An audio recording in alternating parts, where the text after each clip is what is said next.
Breakup হলে মায়েরা যা করে। এই মানা, কি হয়েছে? তুই কাঁদছিস কেন?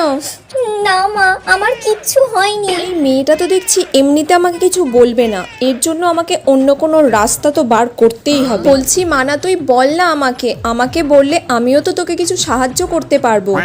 না, তোমাকে বললেই তুমি এক্ষুনি গিয়ে বাবাকে বলবে, আর বাবা জানতে পারলে এর ওপরে আমাকে এক্ষুনি বকবে।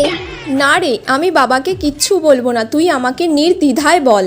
ঠিক আছে, বলছি। মা, ওই পাড়ার পচা আমাকে ছেড়ে কোন একটা বড় লোকের মেয়েকে পেয়ে তার সঙ্গে প্রেম করছে। ও আমাকে ঠকিয়েছে। ওই পাড়ার পচার সঙ্গে তুমি প্রেম করেছো? পচা যে একটা বাজে থার্ড ক্লাস ছেলে, তোমাকে এটা আমি আগে বলিনি। ঠিক হয়েছে তোর, এটাই হওয়া উচিত ছিল। বাবা মায়ের কথা না শুনলে এই রকমই হয়। ঠিক হয়েছে তোর। এর ওপরেও তুমি আমাকে বকছো মা?